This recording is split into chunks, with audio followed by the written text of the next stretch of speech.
Articles का सफर। इसे सिर्फ कानून की बातें मत समझिए, ये असल में एक देश को बनाने की कहानी है, वो ब्लूप्रिंट जिसने भारत की नींव रखी। तो सवाल यही उठता है कि आखिर ये नींव रखी कैसे गई।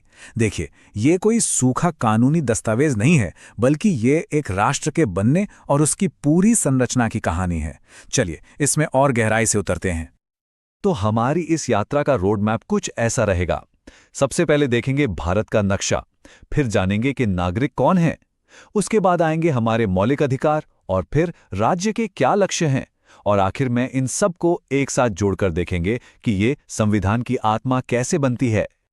तो चलिए पहले हिस्से से शुरू करते हैं। आर्टिकल्स 1 से 4 जो इस देश का मतलब हमारे देश का फिजिकल ब्लूप्रिंट तैयार करते हैं। इसे समझने का सबसे आसान तरीका है भारत को एक बहुत बड़ा घर मान लेना। और कोई भी घर बनाने का पहला कदम क्या होता है? उसकी जमीन और उसकी बाउंड्रीज तय करना। संविधान का पार्ट 1 ठीक यही काम करता है। और देखिए, सबसे कमाल की बात क्या है, हमारे संविधान बनाने वालों ने इस पूरी प्रोसेस को कितना आसान रखा।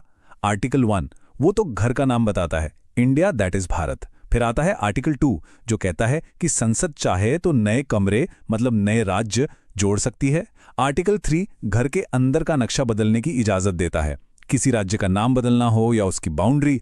और आर्टिकल 4 तो ये साफ कर देता है कि इन सब बदलावों के लिए कोई बहुत बड़ा कॉन्स्टिट्यूशनल अमेंडमेंट नहीं चाहिए, एक सिंपल कानून से काम हो जाएगा। कितना प्रैक्टिकल है ना। ठीक है, तो घर का नक्शा तो तैयार हो गया। अब अगला सवाल क्या होगा? यही कि भाई इस घर में रहेगा कौन। तो चलिए देखते हैं कि आर्टिकल्स 5 से 11 इस बारे में क्या कहते हैं। बिल्कुल, यही वो सवाल था जो संविधान बनाने वालों के सामने भी था। एक बार भारत की सीमाएं तय हो गईं, तो यह तय करना बहुत जरूरी था कि इस राष्ट्रीय परिवार का सदस्य कौन होगा, मतलब यहां का नागरिक कौन कहलाएगा। संविधान बनते समय उस वक्त के हालात को देखते हुए नागरिकता के नियम बहुत साफ रखे गए थे। जो लोग भारत में रह रहे थे उन्हें नागरिक माना गया। जो बंटवारे के बाद पाकिस्तान से आए या जो पाकिस्तान जाकर वापस आ गए उनके लिए भी नियम थे। यहां तक कि विदेश में रह रहे भारतीय मूल के लोगों का भी ध्यान रखा गया। लेकिन एक बात बिल्कुल पक्की थी, कोई दोहरी नागरिकता नहीं। और सबसे बड़ी बात, भविष्य में नागरिकता पर कोई भी कानून बनाने का आखिरी अधिकार सिर्फ और सिर्फ संसद के पास होगा। चलिए अब आते हैं संविधान के उस हिस्से पर जिसे सच में इसका दिल कहा जाता है, हमारे मौलिक अधिकार। ये वो नियम हैं जिनके साथ कोई समझौता नहीं हो सकता। ये हर नागरिक का सुरक्षा कवच है। सोचिए, जैसे एक परिवार में कुछ नियम होते हैं ताकि हर कोई सुरक्षित और सम्मानित महसूस करे, ठीक वैसे ही हमारे मौलिक अधिकार देश के हर सदस्य को किसी भी तरह के अनफेयर ट्रीटमेंट से बचाने वाले घर के नियम हैं। ये असल में स्टेट की पावर पर एक लिमिट लगाते हैं। हमारा संविधान हमें मोटे तौर पर 6 तरह के मौलिक अधिकार देता है। और ये सिर्फ नियम नहीं है, ये वो 6 गारंटियां हैं जो हर नागरिक के सम्मान और विकास की नींव हैं। आइए एक एक कर इन्हें देखते हैं। तो ये हैं वो 6 अधिकार। पहला, समानता का अधिकार, मतलब कानून के सामने सब बराबर हैं। दूसरा, स्वतंत्रता का अधिकार, जिसमें बोलने से लेकर अपनी जिंदगी जीने तक की आज़ादी है। फिर शोषण के विरुद्ध अधिकार, धर्म की स्वतंत्रता का अधिकार, अपनी भाषा संस्कृति को बचाने का अधिकार, और आखिर में जो शायद सबसे जरूरी है, संवैधानिक उपचार का अधिकार।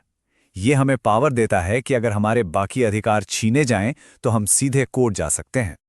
और इसी की अहमियत को समझते हुए डॉक्टर बी.आर. अंबेडकर ने आर्टिकल 32 को कुछ ऐसे ही नहीं, संविधान की आत्मा और उसका दिल कहा था। सोचिए जरा, क्यों? क्योंकि यही वो मास्टर चाबी है जो बाकी सारे अधिकारों के ताले खोलती है। अगर ये चाबी ना हो तो बाकी सारे अधिकार बस कागज पर लिखे अच्छे अच्छे शब्द बनकर रह जाएंगे। अच्छा, तो अब हमारे पास घर का नक्शा है, परिवार के सदस्य भी तय हो गए और घर के पक्के नियम भी बन गए। लेकिन कोई भी अच्छा परिवार सिर्फ नियमों से नहीं चलता, है ना? उसके कुछ सपने होते हैं, कुछ महत्वाकांक्षाएं होती हैं। तो चलिए संविधान के पार्ट 4 में जो हमें इन्हीं महत्वाकांक्षाओं का रास्ता दिखाता है।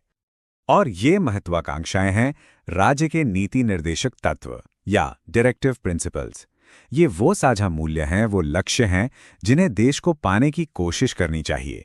ये एक बेहतर भविष्य का गाइडेंस है। यहाँ पर मौलिक अधिकारों और निर्देशक तत्वों का फर्क समझना बहुत जरूरी है। ये हमारे संविधान के डिजाइन की खूबसूरती है। देखिए, मौलिक अधिकार तो कोर्ट में लागू कराए जा सकते हैं। ये बताते हैं कि सरकार क्या नहीं कर सकती। दूसरी तरफ निर्देशक तत्व कोर्ट में लागू नहीं होते, लेकिन वो सरकार को एक रास्ता दिखाते हैं कि उसे क्या करना चाहिए। ये सरकार के लिए एक नैतिक कंपस की तरह काम करते हैं। और ये लक्ष्य क्या हैं? ये एक प्रगतिशील देश का सपना दिखाते हैं, जहां सामाजिक आर्थिक न्याय हो, जहां समान काम के लिए समान वेतन मिले, जहां पर्यावरण की रक्षा हो और भारत दुनिया में शांति को बढ़ावा दे। ये वो आदर्श हैं जिनकी तरफ देश को हमेशा बढ़ते रहना है। तो इस तरह हमने अपने राष्ट्र के ब्लूप्रिंट के सारे जरूरी टुकड़ों को एक एक करके देख लिया है और अब हमारे सामने एक पूरी तस्वीर साफ हो रही है। अगर संक्षेप में कहें तो इन्हीं पहले 51 आर्टिकल्स में हमारे संविधान की असली आत्मा बसती है। आर्टिकल्स 1 से 4 ने भारत का नक्शा बनाया, 5 से 11 ने बताया कि नागरिक कौन है, 12 से 35 ने हमें हमारे मौलिक अधिकार दिए और 36 से 51 ने देश के लिए लक्ष्य तय किए। एक राष्ट्र का पूरा ब्लूप्रिंट। और ये सब समझने के बाद एक बहुत बड़ा सवाल हमारे सामने आकर खड़ा होता है कि 70 साल से भी ज्यादा पहले लिखे गए 51 आर्टिकल्स, ये फाउंडेशनल बातें आज भी हमारी जिंदगी को, हमारे समाज को, हमारी राजनीति को कैसे गाइड कर रही हैं? ये एक ऐसा सवाल है जो आज भी उतना ही, बल्कि शायद आज और भी ज्यादा जरूरी है।